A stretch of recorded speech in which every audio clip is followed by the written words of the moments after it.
تھوڑی دیر تمہاری باہوں میں سونا چاہتا ہوں، تمہارے سینے پر سر رکھ کر تمہیں محسوس کرنا چاہتا ہوں۔ پچھلے 2 دن سے میں سویا نہیں، مجھے اب سونا ہے۔ معتصم بیڈ پر بیٹھتا اپنے پاؤں میں سے شوز اتارنے لگا۔ تو آپ سو جائیں، مجھے نہیں سونا آپ کے ساتھ۔ اس کی انوکھی فرمائش سن کر ہنا کا وجود لرزنے لگا تھا۔ تم سے کون کہہ رہا ہے سونے کو؟ مجھے سونا ہے، معتصم مسکراتا ہوا بولا، اور اس کے ہاتھوں کی لرزش کو کم روشنی میں بھی محسوس کر رہا تھا اور کر چکا تھا۔ دیکھو، تمہارے ڈر کو دیکھتے میں نے تمہیں 1 مہینے کا ٹائم دیا ہے، اور اب تم بھی میرے سکون کی خاطر اپنا فرض پورا کرو۔ معتصم اسے اپنی جانب متوجہ کرتے ہوئے بولا تھا۔ معتصم نے اسے بازوؤں سے پکڑتے بیڈ پر کھینچا تھا۔ ہنا نے بوکھلاتے ہوئے معتصم کی جانب دیکھا اور فوراً اسے بیڈ پر اپنی ٹانگیں کلوز کر کے بیٹھی ہوئی تھی۔ وہ اس قدر ڈر چکی تھی معتصم خان کے پچھلے رویے سے، تو ابھی اس کے بالکل بھی اس کے پاس آنے سے ڈر رہی تھی۔ معتصم اپنی ٹانگیں اوپر کرتا ہنا کی قریب ہوا تھا، جس سے ہنا مزید خود میں سمٹی۔ معتصم اس کا ڈرنا اور اس کا گریز کرنا سب محسوس کر رہا تھا، لیکن اگر وہ اسے خود سے دور رکھتا تو وہ کبھی بھی اس کی جانب مائل نہ ہوتی۔ وہ اسے اپنے نزدیک رکھ کر اس رشتے کا، اپنی محبت کا احساس کروانا چاہتا تھا۔ اسی لیے وہ یہاں پر ہی اس کے ساتھ اپنا ٹائم سپینڈ کرنا چاہتا تھا، اور ابھی تو فی الحال اسے نیند اور سکون کی سخت ضرورت تھی۔ 2 دن سے وہ سویا بھی نہیں تھا، لیکن ابھی ہنا کو نیند سے اس کی آنکھیں بوجھل ہونے لگی تھی۔ ہنا کو ساتھ لگا کر وہ پرسکون ہونا چاہتا تھا۔ ہنا کی دونوں ٹانگوں کو سیدھا کرتے ہوئے اسے بیڈ پر لٹاتا، خود بھی اس کے سینے پر سر رکھتا ہوا پرسکون ہو کر لیٹ چکا تھا، اور ایک ہاتھ اس کی پتلی کمر کو اپنے حصار میں لیا اور ایک ٹانگ ہنا کی ٹانگ کو کور کرتے ہوئے مکمل اسے اپنے حصار میں قید کیے۔ ہنا کے سینے سے اٹھتی ہوئی بھینی خوشبوؤں کو سانسوں میں انہیل کر رہا تھا، اور خود میں اتارنے اس نے اس کے تیز دھڑکتے دل کے مقام پر اپنے لب رکھے اور سکون سے آنکھیں موند کیا تھا۔ ہنا اس دیوانے اور جنونی انسان کو دیکھ رہی تھی، اس کی ہر ادا کو۔ سینے پر معتصم خان کے سر کے بوجھ کی وجہ سے اس کا دم گھٹنے لگا تھا، عجیب سی بے چینی ہونے لگی تھی، لیکن اس نے پھر بھی کوئی مزاحمت نہیں کی، بالکل سیدھی لیٹی۔ وہ کبھی اپنی سانسوں کو بند کر لیتی، اور جب برداشت نہ ہوتا تو گہرے سانس بھرتی، خود کو پرسکون کرنے لگتی۔ ہنا اب بہت حد تک پھنس چکی تھی۔ اب وہ کیسے اس سے اپنی جان چھڑوائے گی؟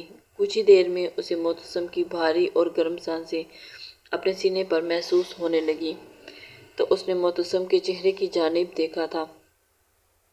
آگے ہلکا سا ہاتھ ہلاتے یہ چیک کرنا چاہا کہ وہ سو چکا ہے یا جاگ رہا ہے۔ اس کے اس طرح کے عمل سے سونے کا کنفرم کرتے اس نے اپنے دونوں ہاتھ اس کے کندھے پر رکھتے ہوئے اسے پیچھے ہٹانے کی کوشش کی، آہستہ آہستہ اسے خود سے پیچھے کرنے کی کوشش کی، جبکہ وہ باڈی بلڈر انسان اسے تھوڑے سے زور سے کہاں پیچھے ہونے والا تھا۔ معتصم کو اپنی جگہ سے 1 انچ بھی نہ ہلتے دیکھ اس نے اس بار آگے سے تھوڑا سا زور لگایا تھا، لیکن سب بیکار۔ اس زور آزمائی میں اس کا چہرہ اس قدر پسینے سے بھیگ چکا تھا کہ اپنے چہرے کی جانب دیکھتے ہوئے اسے خود پر یقین ہی نہیں آیا تھا کہ وہ اس دیو ہیکل کو کیسے ہٹا پائے گی۔ پسینہ صاف کرتے ہوئے ایک بار پھر آگے سے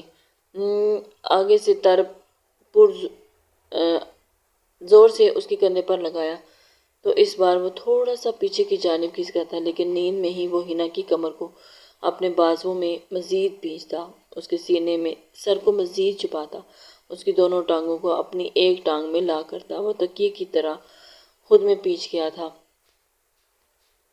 کہ ہنا کا نازک وجود اس پہاڑ جیسے انسان کے نیچے دب کر رہ گیا تھا۔ اسے تو خود پر تعجب ہو رہا تھا کہ وہ ابھی تک سانس کیسے لے پا رہی ہے۔ ہنا اپنے سے دور کرنے کی کوشش بھی اس کی رائے گاہ جا چکی تھی۔ جب کامیاب نہ ہوئی تو وہ تھک ہار کر اپنا وجود جسم ڈھیلا چھوڑ گئی تھی، کیونکہ اب وہ کچھ بھی نہیں کر پا رہی تھی اور اس طرح زور آزما کرنے کی اب کوشش کرنے کی ضرورت نہیں تھی۔ بے چینی سے پورے کمرے میں دیکھتی اس کی نظر اپنے سینے پر رکھے معتصم خان کے گھنے براؤن بالوں میں الجھی، جہاں اس کے بال سلیقے سے سیٹ کیے ہوئے تھے اور وہ انہی کو دیکھ رہی تھی۔ معتصم خان اپنے سکون کی آغوش میں اس وقت سو رہا تھا۔ اس کے بالوں کو دیکھتے نہ چاہتے ہوئے بھی حنا کا ہاتھ اس کے بالوں کی جانب بڑھ گیا تھا اور وہ بنا سوچے سمجھے اپنی لمبی مخروطی انگلیاں اس کے گھنے بالوں میں چلاتی اسے سہلانے لگی تھی، جیسے اسے سکون پہنچنے کی کوشش کر رہی ہو۔ حنا انجانے میں ہی اس میں انوالو ہونے کی کوشش کر رہی تھی اور اس کے اوپر لیٹتا معتصم خان اسے بے سکون کر کے خود سکون سے سویا ہوا تھا۔ جس سکون کی تلاش وہ 2 دنوں سے لے کر رہا تھا، آج اسے میسر جو آ گیا تھا، اس لیے اپنی ہر تھکاوٹ اس نازک وجود میں منتقل کرتا خود کو پرسکون کر رہا تھا۔ معتصم خان: میڈم کہاں جا رہی ہیں؟ اسے دیکھ کر گارڈ نے روکا تھا۔ یلو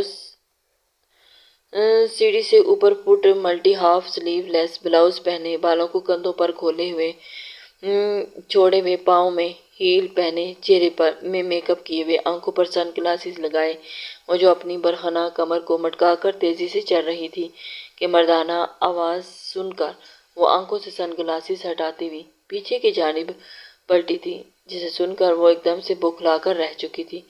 کاظم سے ملنے جا رہی ہوں۔ کیوں؟ تمہیں کوئی مسئلہ ہے؟ کیوں، کوئی پرابلم ہے؟ لیلا مسکراتی بھی بولی تھی۔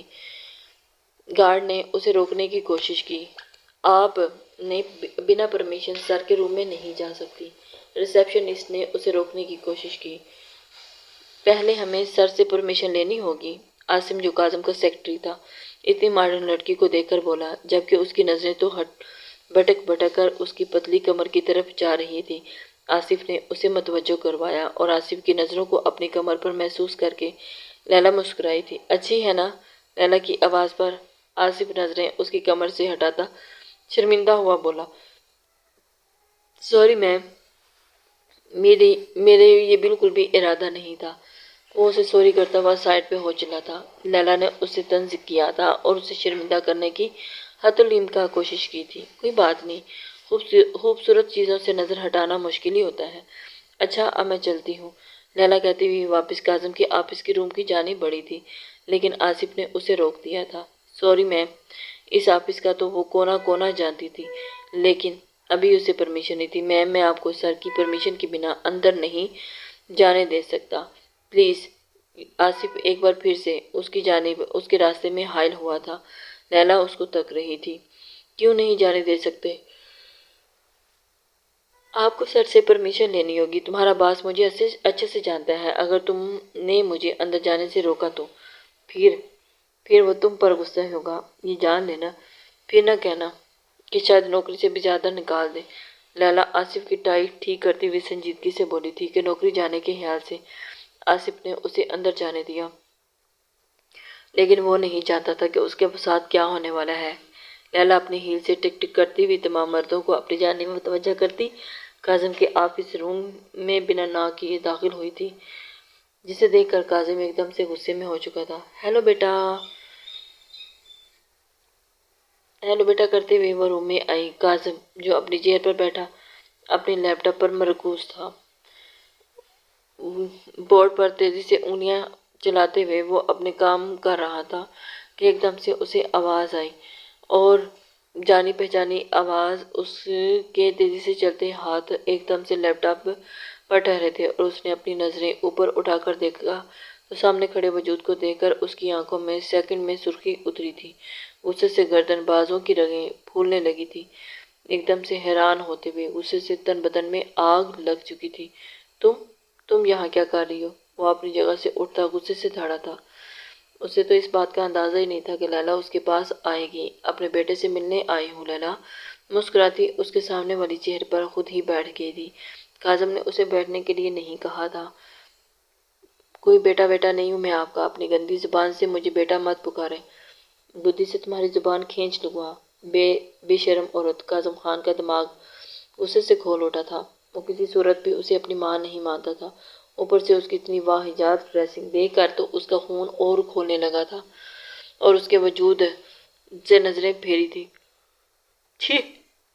اپنی ماں کو کوئی اس طرح کہتا ہے؟ پروین بیگم نے تمہاری کیسی تربیت کی ہے؟ لیلا نے اسے حقارت بھری آواز میں بولا تھا۔ پروین بیگم نے میری بہت اچھی تربیت کی ہے۔ تم ہوتی کون ہو میری تربیت پر سوال اٹھانے والی؟ یہ میری تربیت ہی ہے جو تم ابھی تک صحیح سلامت میرے سامنے بیٹھی ہو، ورنہ تم جیسی عورت پر ہاتھ اٹھانا میں مجھے کوئی قباحت محسوس نہیں ہوگی۔ کاظم خان نے اپنی سختی کے تیر چلائے تھے۔ کاظم کا چہرہ غصے سے سرخ پڑ چکا تھا۔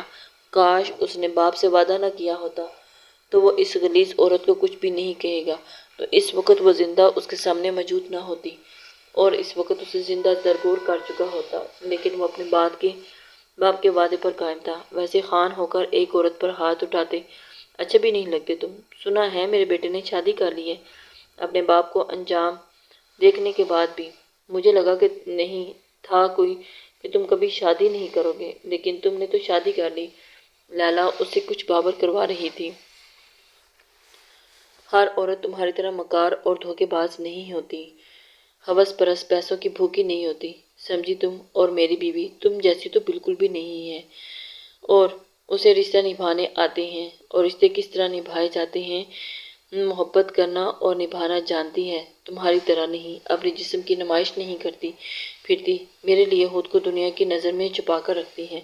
کاظم خان کی باتوں میں اپنی بیوی کے لیے ایک مان تھا، غرور تھا کہ کچھ بھی ہو جائے اس کی بیوی اسے دھوکہ نہیں دے سکتی۔ لیلا اپنے بیٹے کی باتیں سن کر ایک دم سے حیران ہوئی۔ ایسے کیسے ہو سکتے ہیں؟ ایسی کون سی اسے حور مل گئی ہے وہ جو اسے… ہاں ہاں ہاں بیٹا جی، کس دنیا میں رہ رہے ہو؟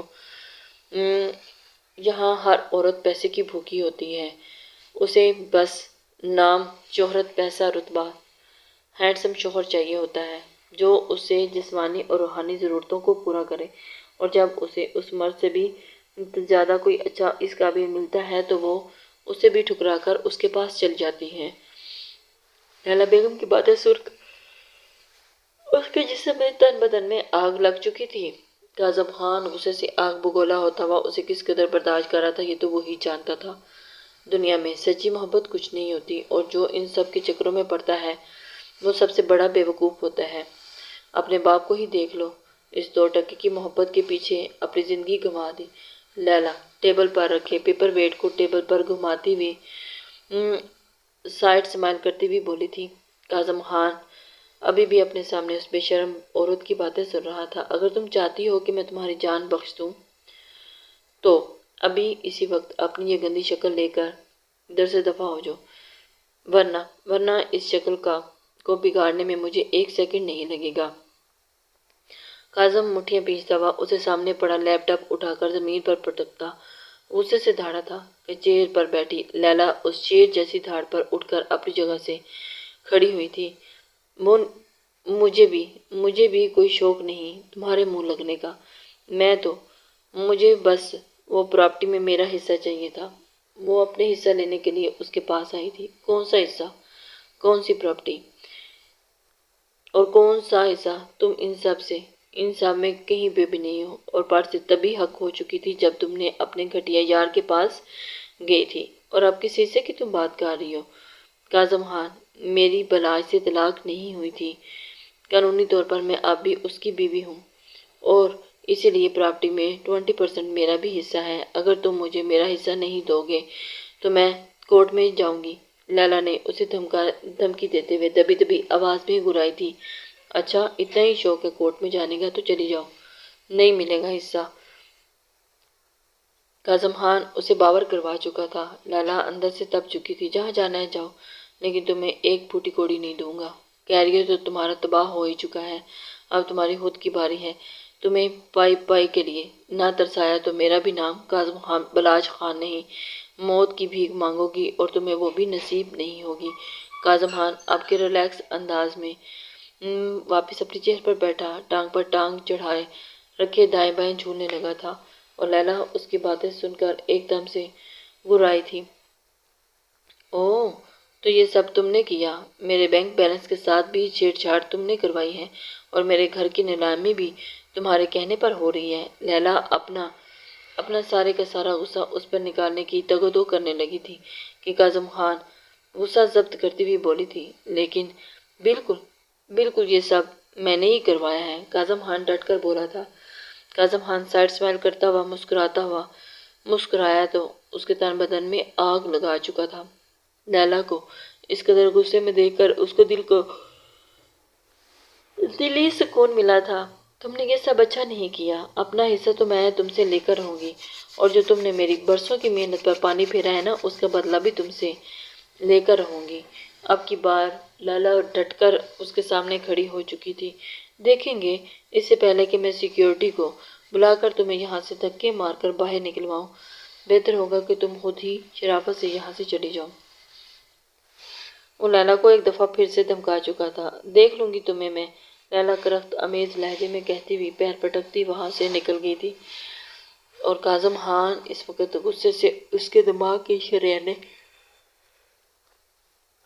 پھٹنے والی تھی۔ کاظم خان نے اس کی پشت کو دیکھتے غصے سے دھاڑتے ہوئے دائیں ہاتھ کا مکہ بنا کر سامنے والے بڑے سے کانچ کے ٹیبل پر مارا تھا کہ ٹیبل اس کے ہاتھ سے زخمی کرتا ہوا 2 حصوں میں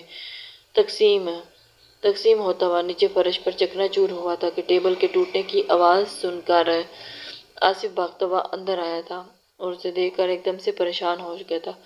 سر، کاظم کے ہاتھ سے خون پانی کی طرح بہتا ہوا دیکھ کر وہ فکر مندی سے کاظم کی جانب بھاگا تھا کہ کاظم نے ہاتھ کے اشارہ کرنے سے ہی اسے وہیں روک دیا تھا کہ اسے روکنے کا اشارہ کیا تھا۔ آصف یہ دیکھ کر فکر مند سا ہو چکا تھا کہ آئندہ کے بعد یہ عورت مجھے اس آفس میں نظر نہ آئے، بلڈنگ میں آس پاس بھی دکھائی دی تو تمہارا وہ حشر ہوگا کہ تم یاد رکھو گے۔ کاظم کہتا ہوا چیئر کی پشت سے اپنا کوٹ اٹھاتا اپنے کندھے پر ڈالتا وہاں سے نکلتا چلا گیا تھا، جبکہ آصف نے نیچے سے فرش کے بکھرے کانچ کے افسوس سے دیکھا تھا کہ کاظم کا ہاتھ اس وقت زخمی ہو چکا ہے اور وہ اس وقت کسی سے بات کرنے کے موڈ میں بھی نہیں تھا۔ کاظم نے بہت ہی غصے کو کنٹرول کیا تھا۔ امیرہ بیٹی، کاظم کی کال آئی تھی، وہ آفس سے نکل گیا ہے، تم بھی تیار ہو جاؤ، وہ بس 5 منٹ تک پہنچ جائے گا، پروین بیگم نے اپنے کمرے میں بیٹھی امیرہ سے کہا تھا۔ امیرہ تو پروین بیگم کی بات سن ہو چکی تھی اور اس کی حلق تک خشک ہو چکا تھا۔ دادو دیکھیے، میں بالکل ٹھیک ہوں، مجھے کچھ بھی نہیں ہے، میں ڈاکٹر کے پاس نہیں جانا، پلیز۔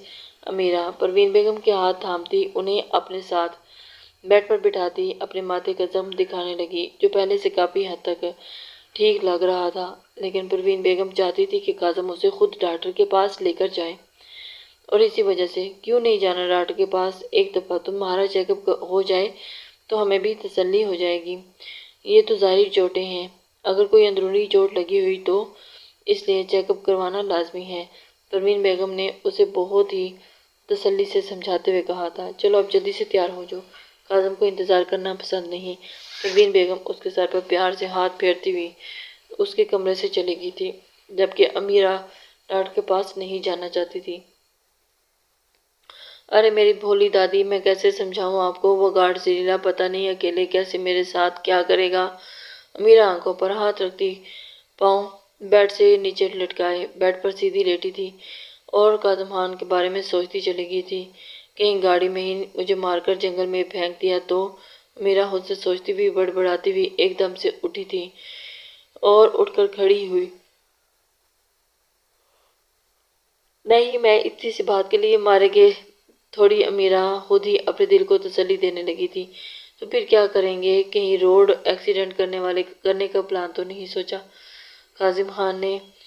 ہوگا، آہ آہ آہ امیرہ، یہ تو نے کیا کر دیا۔ امیرہ خود کو ہی کوس سے اپنا سر ہاتھوں میں گرا گئی تھی، اب کوئی اسے بچانے والا بھی نہیں تھا، اور کاظم خان سے وہ کیسے بچے گی، اسے تو خود بھی اس بات کا اندازہ نہیں تھا، لیکن وہ اپنے آپ کو مضبوط کر چکی تھی، آخر اسے کاظم خان کے ساتھ جانا ہی پڑے گا۔ اسی لیے اپنے آپ کو تسلی دیتے ہوئے کاظم خان ٹھیک 5 منٹ کے بعد باہر کھڑا ہارن بجا رہا تھا، جبکہ اس کے دائیں ہاتھ پر اب بندی ہوئی تھی۔ 2 منٹ میں ہی امیرہ گزرنے کے بعد بھی جب امیرہ باہر نہ آئی تو اس نے ہارن پر ہاتھ ایسا رکھا کہ اٹھانا بھول گیا تھا۔ وہ پہلے ہی غصے میں تھا اور یہ لڑکی اسے مزید زج کرتے ہوئے غصہ دلا رہی تھی۔ کاظم خان کا غصہ اس وقت 7ویں آسمان پر تھا اور امیرہ اس بات سے بالکل ناواقف تھی۔ امیرہ ہارن کی آواز سن کر بھاگتی ہوئی باہر کی جانب آئی اور آنکھوں پر سی گرین کلر کا سمپل سا فراق پہنے ہوئے، نیچے ہم رنگ کی کیپری پہنے، سر پر اچھے سے دوپٹہ رکھے، چہرے پر ہلکا پھلکا نہ نظر آنے والا میک اپ کیے، وہ بھاگتی ہوئی گاڑی کا فرنٹ ڈور کھول کر اندر بیٹھی تھی۔ کاظم خان کی جانب دیکھ کر وہ ایک دم سے بوکھلا کر رہ گئی اور اس کے بیٹھتے ہی کاظم نے بنا اس کی جانب دیکھتے ہوئے فل سپیڈ سے گاڑی گھر سے نکالی تھی کہ امیرہ جھٹکا کھاتی ہوئی تھوڑا سا آگے کو جھکی تھی اور جلدی سے سیٹ بیلٹ کو باندھ لیا، پکڑ کر اپنے گرد باندھی تھی، کہیں پھر سے جھٹکا کھا کر ڈیش بورڈ پر نہ لگ جائے۔ امیرہ نے چور نظروں سے کاظم کی جانب دیکھا تھا، جو سپاٹ چہرے کے ساتھ ہی نظروں کو سڑک پر مرکوز کیے گاڑی چلا رہا تھا۔ امیرہ کی اس کے چہرے سے نظر ہوتی ہوئی اس کے سٹیئرنگ پر رکھے ہاتھ پر گئی تھی، جس پر پٹی بندھی ہوئی تھی، جسے دیکھ کر امیرہ کو فکر مندی ہوئی تھی۔ کاظم خان، یہ کیا ہوا؟ اس کے ہاتھ میں پٹی بندھی ہوئی دیکھ کر امیرہ تڑپ گئی تھی اور جلدی سے کاظم خان کا ہاتھ اپنے ہاتھوں میں پکڑا تھا۔ کچھ نہیں، اپنی حد میں رہو، کاظم نے بھاری آواز میں کہتے ہوئے اپنا ہاتھ اس کے ہاتھ سے چھینا تھا۔ اپنی حد میں ہی ہوں، بتائیں مجھے کیا ہوا آپ کے ہاتھ پر؟ امیرہ بھی اپنی ہی آواز میں دھاڑی تھی اور اسے حد میں ہی ہوں، اس لیے پیار سے پوچھ رہی ہوں۔ امیرہ نے غصے سے اسے گھورتے ہوئے واپس اسی کا ہاتھ پکڑا اور پٹی کا جائزہ لینے لگی تھی، جبکہ کاظم اسے کسی بھی موڈ میں نہیں تھا کوئی بھی بات کرنے کا۔ اس نے کہا، کاظم کو امیرہ نے باور کروایا تھا، یہ فکر کرنے کے ڈرامے کرنا بند کرو، مجھے نفرت ہے جھوٹے لوگوں سے۔ کاظم نے سخت نظروں سے اس کی جانب دیکھتے ہوئے ایک بار پھر ہاتھ اس کی گرفت سے چھڑوایا، جسے دیکھ کر کاظم خان کو تپ چڑھی تھی۔ آپ کی فکر کون کر رہا ہے؟ مجھے تو اپنی فکر ہو رہی ہے کہ آپ کے پورے وجود پر صرف میرا حق ہے اور اسے ذرا سی بھی تکلیف پہنچے گی تو وہ درد مجھے ہوگا۔ امیرہ نے کہتے ہی اس کے غصے کی پرواہ کیے بغیر ہی اس کا ہاتھ دوبارہ اپنے ہاتھوں کی گرفت میں لیتے اس کے ہاتھ سے پٹی کھولنے لگی تھی، جبکہ کاظم اب کی بار خاموشی سے اس کی کارروائی دیکھنے لگا تھا اور حیران ہو رہا تھا کہ وہ اس کی ہاتھ کی پٹی کیوں کھول رہی ہے، جبکہ وہ جانتی بھی ہے کہ اس کے اوپر چوٹ لگی ہے۔ امیرہ نے اس کے ہاتھ سے جیسے ہی پٹی ہٹائی، الٹے ہاتھ پر درمیان میں لگے اتنے بڑے کٹ کو دیکھتے ہی امیرہ کا دل کھول اٹھا تھا اور اس کی سبز آنکھوں سے آنسو بہنے لگے تھے، جسے دیکھ کر کاظم خان ایک دم سے حیران ہوا اور اس نے اپنے ہاتھ کی پوچھ سے ہی اس کے گرتے ہوئے آنسو کو دیکھ کر کاظم نے امیرہ کی آنکھوں کو جانب دیکھا۔ دو پیاری سبز آنکھیں اس کے لیے رو رہی تھی۔ امیرہ کے آنسو کو دیکھ کر کاظم کا دل بے ساختہ دھڑکا تھا اور کاظم خان جس لے پر اس کی دھڑکنیں چل رہی تھی، کاظم خان کو ان کو میسر تھا۔ یہ چوٹ کہاں سے لگی کاظم؟ امیرہ نے اس کے ہاتھ پر لگے کٹ کے ارد گرد انگلی پھیرتے ہوئے پوچھا۔ کسی سے جھگڑا تو نہیں کیا آپ نے؟ امیرہ نے آنکھیں چھوٹی کیے تشویشی لہجے میں پوچھا تھا۔ یہ فکر دکھا کر کیا ثابت کرنا چاہتی ہو کہ مجھ سے بہت محبت ہے تمہیں؟ نہیں، ایسی کوئی بات نہیں، محبت ہے تو فکر تو ہوگی نا۔ تمہیں میری کتنی فکر ہے وہ میں صبح سے دیکھ چکا ہوں۔ کاظم کے لب طنزیہ انداز میں مسکرائے تھے اور اس کی جانب دیکھ کر وہ بوکھلا گئی تھی۔ مجھے فکر ہے آپ کی، آپ مانیں یا نہ مانیں، مجھے آپ کو یقین دلانے کی ضرورت نہیں۔ صبح والی بات کا میری محبت سے کیا واسطہ؟ اور آپ نے کیا سمجھا تھا کہ مجھے ٹارچر کرتے رہیں گے تو میں چپ چاپ برداشت کرتی رہوں گی؟ امیرہ کاظم کے ہاتھ پر واپس احتیاط سے پٹی کرتی ہوئی خفگی سے بولی تھی، جسے دیکھ کر ایک دم سے کاظم خان کے تیور بگڑے تھے۔ کاظم خان نہیں چاہتا تھا کہ وہ اس کے اوپر اپنا اتنا رعب جمائے۔ ابھی میں نے ٹارچر کیا کہاں ہے؟ آج تمہیں پتہ چلے گا کہ ٹارچر کرنا کسے کہتے ہیں۔ کاظم اپنا ہاتھ اس کے ہاتھ سے چھڑواتا ہوا امیرہ کی گال سے اسی ہاتھ سے سہلاتا محبت سے گویا ہوا تھا، تو اس کے اس اتنے محبت بھرے انداز پر امیرہ کے دماغ میں خطرے کی گھنٹی گونج اٹھی تھی۔ گھنٹیاں نہیں گھنٹے بجنے لگے تھے۔ امیرہ تو بوکھلا کے رہ چکی تھی کہ کاظم خان اب اس کے اوپر کون سی سختیاں وارد کرنے والا ہے۔ کاظم دیکھیں، آپ نے کل رات مجھے تنگ کیا، میں نے صبح اس کا بدلہ لیا، بس بات یہیں ختم۔ اب اگر آپ نے میرے ساتھ کچھ بھی الٹا سیدھا کرنے کی کوشش کی تو میں امیرہ روانی سے کہتی ہوئی اٹکی تھی اور ایک دم سے ایک خاموش ہوئی۔ اور پھر تو کیا کرو گی میری لومڑی؟ کاظم مسکراتا ایک آنکھ ونگ کرتا ہوا بولا تھا۔ وہ جو کروں گی نا وہ آپ کو بھی پتہ چل جائے گا۔ لومڑی امیرہ کو نام سن کر صدمہ لگا تھا۔ یہ آپ نے میرا کون سا نام رکھا ہے؟ امیرہ کو تب چڑھنے لگی تھی۔ بس کاظم خان، یہ کیا واہیات نام ہے؟ مجھے تو کہیں سے بھی واہیات نہیں لگتا، بلکہ یہ نام تمہارے پر ایک دم فٹ بیٹھتا ہے، جو ہر وقت دادوں سے میری چگلیاں کرتی رہتی ہو۔ کاظم خان اسے اپنی جانب متوجہ کر کے گاڑی چلا رہا تھا اور امیرہ اس وقت غصے میں تپ چکی تھی اور وہ کوشش کرنا چاہ رہی تھی کہ وہ کیسے اس غصے کو کم کرے۔ کاظم، اگر اب آپ نے مجھے لومڑی کہا تو میں دادوں کو آپ کی شکایت لگا دوں گی، پھر نہ کہے گا کہ آپ کو ڈانٹ پڑی ہے۔ شکایت لگانے کے لیے تمہارا گھر جانا بھی تو ضروری ہے۔ کاظم کی مانی حیثی کی باتیں اس کے سر پہ جا کر لگی تھی اور اسے باور اوپر سے جا رہی تھی۔ اسے اس بات کی سمجھ نہیں آ رہی تھی۔ کاظم خان، کیا مطلب ہے آپ کی بات کا؟ وہ ایک دم سے بوکھلا گئی اور شرمندہ سے ہوئی تھی۔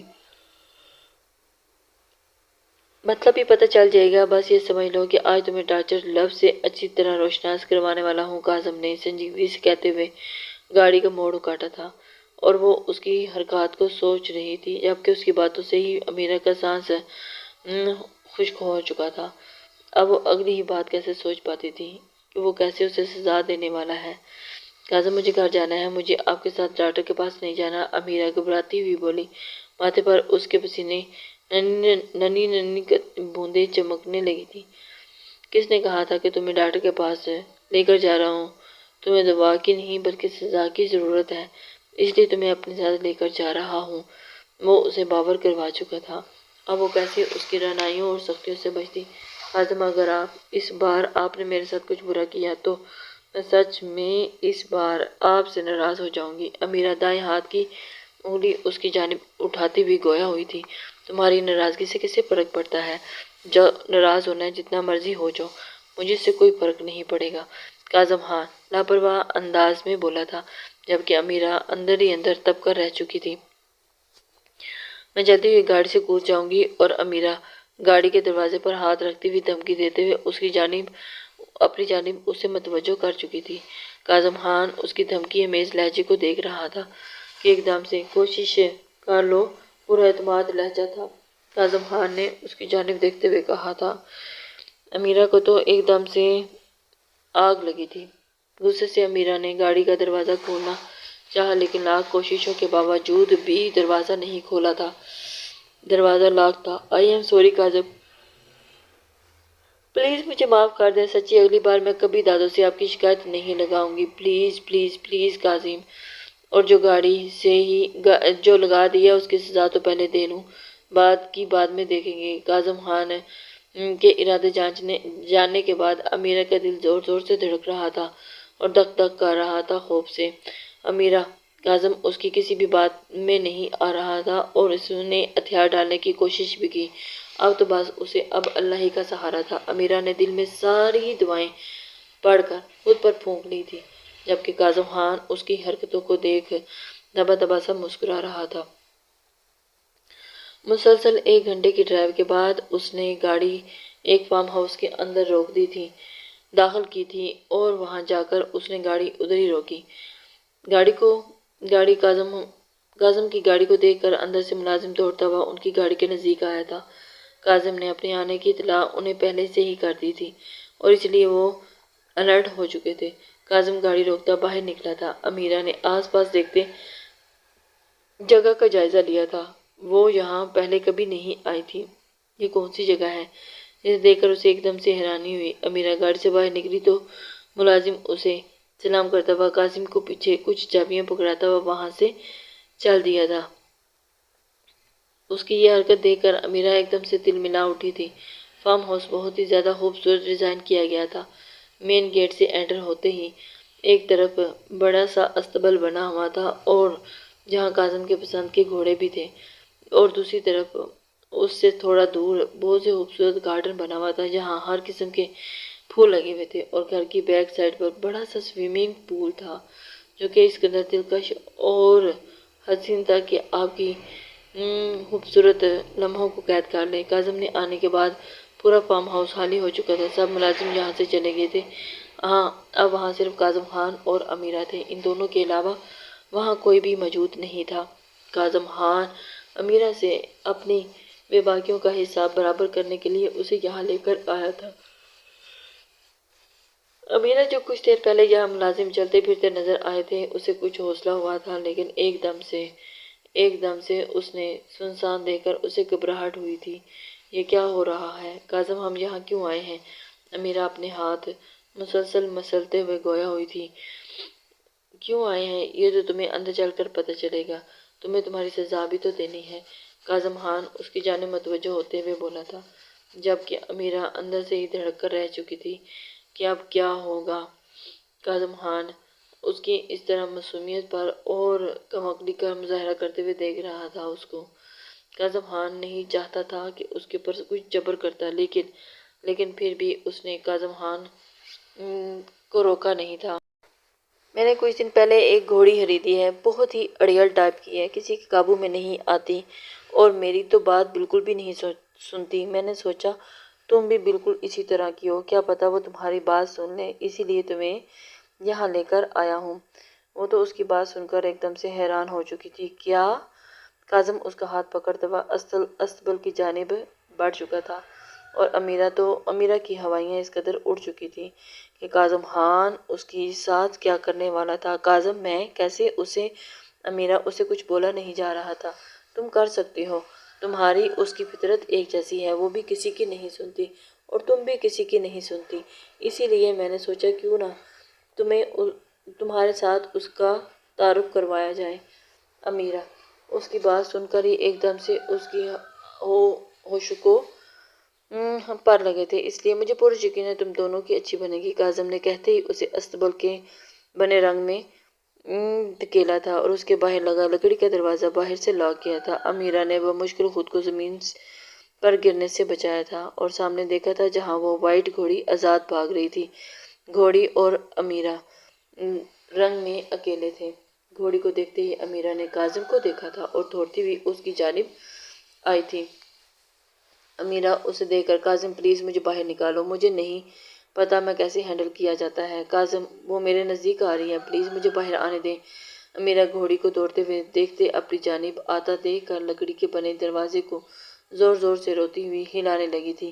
امیرہ کو کچھ سمجھ نہیں آ رہا تھا کہ وہ کیسے اپنا بچاؤ کر پائے گی، لیکن وہ گھوڑی اسی کی جانب آ رہی تھی۔ اچھا چلو، تمہاری سزا آسان کر دیتا ہوں، تمہیں بنا روئے بس 5 منٹ اس رنگ میں رہنا ہے، اگر تمہاری آنکھوں میں ایک بھی آنسو گرا تو تمہاری سزا اور بڑھ جائے گی۔ کاظم امیرہ کی آنکھوں سے آنسو صاف کرتا ہوا اس کی آنکھوں پر بھاری بھاری شدت سے لب رکھتا ہوا بولا تھا تو امیرہ نے روتے سے نفی میں سر ہلا دیا تھا۔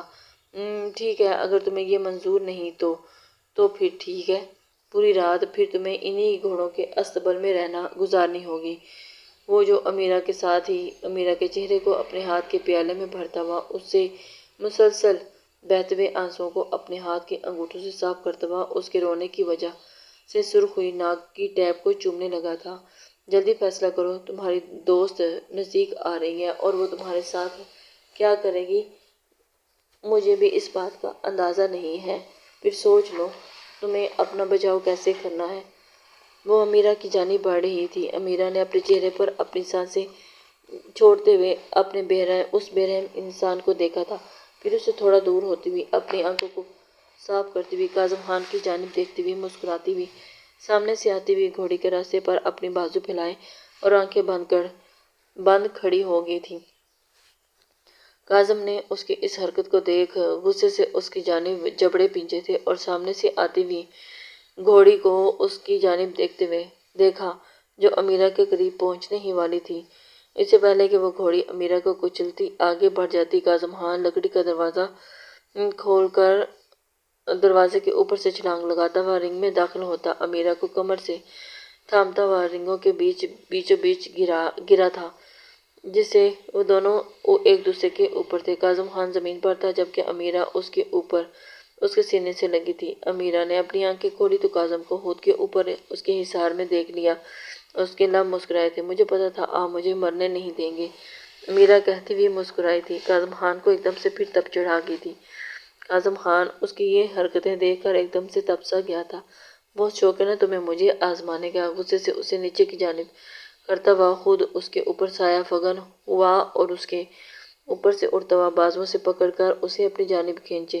کاظم نے پاس سے گزرتے گھوڑی کی لگام پکڑ کر اسے اپنی جانب کھینچا اور دوسرا ہاتھ امیرہ کی کمر میں ڈالتے اسے اوپر اٹھاتے جھٹکے سے گھوڑی کے اوپر بیٹھا اور امیرہ اس کے ہونے والے اس عمل پر بوکھلاتی ہوئی کانپتی ہوئی کاظم کے ہاتھ کو پکڑے چیخنے لگی تھی۔ Kazim Khan please please please please مجھے نیچے اتاریں، کاظم پلیز مجھے نیچے اتارو۔ امیرہ باقاعدہ رونے لگی تھی لیکن کاظم کو اس پر رحم نہیں آیا تھا۔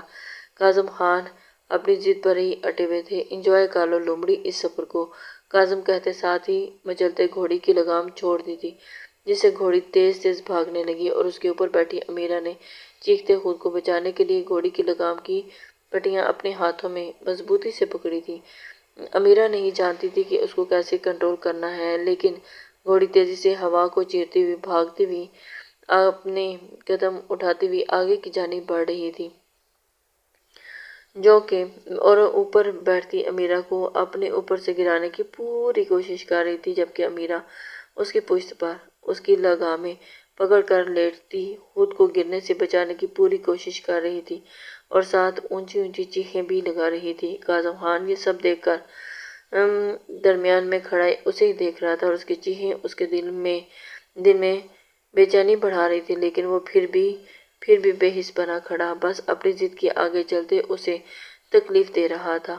اسے کس حد تک تکلیف ہو رہی تھی یہ تو وہ خود بھی جانتا تھا، لیکن ابھی بس بے حس بنے اسے ہی دیکھ رہا تھا۔ چیختی چلاتی امیرہ کی اب بس ہو گئی تھی اور وہ بھاگتی ہوئی گھوڑی کی بھی شاید اسی لیے وہ بھاگتی بھاگتی ایک دم سے اپنے آگے والی دونوں ٹانگیں اٹھا کر گھرائی تھی کہ اس کے اوپر بیٹھی امیرہ اس کے اوپر ہونے سے اس کی پشت پر اپنا توازن برقرار نہیں رکھ پائی اور سر کے بل پیچھے زمین پر گرنے ہی لگی کہ کاظم نے بھاگتے ہی اس کے گرتے وجود کو اپنی باہوں میں بھر لیا تھا۔ کاظم خان اسے تکلیف کیسے دے سکتا تھا؟ کاظم خان نے امیرہ کی سانسیں پھولی ہوئی تھی اور گالوں پر آئی لٹوں کو آنسوؤں کو چہرے ٹھہرے ہوئے آنسو تھے، چہرے چیخنے چلانے سے سرخ ہوا پڑا تھا اور لب خشک ہو کر سفید پڑ چکے تھے اور ہاتھ پاؤں ٹھنڈے ہونے کی وجہ سے کانپ رہے تھے۔ دل کی دھڑکنیں تیزی سے دھڑک رہی تھی اور بال ہوا کے دوش سارے بکھر چکے تھے۔ دوپٹے سے بے نیاز اس کا نازک سراپا کاظم کے دل پہ ہلچل مچا رہا تھا۔ کاظم خان اسی کی جانب دیکھ رہا تھا اور اپنے کاظم نے اس کے لرزتے وجود کو اپنے اوپر اٹھاتے اپنے سینے سے لگانا چاہا تھا کہ امیرہ نے آنکھیں کھولتے ہی اس کے سینے پر اپنے ہاتھ رکھتے کاظم کو ایسا کرنے سے روکا تھا اور جھٹکے سے کاظم کی گود سے نیچے اترتے چکر آنے پر تھوڑا سا ڈگمگائی کہ کاظم نے اسے پھر سے تھامنا چاہا تو امیرہ نے اسے خود سے دور دھکیل دیا تھا۔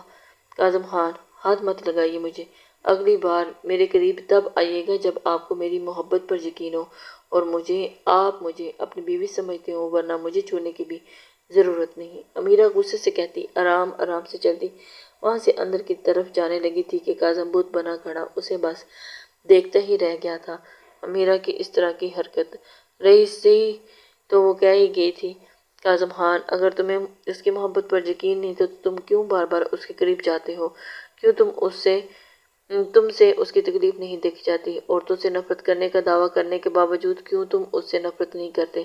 کیوں اس کے وجود میں اپنا سکون تلاش کرتے ہو؟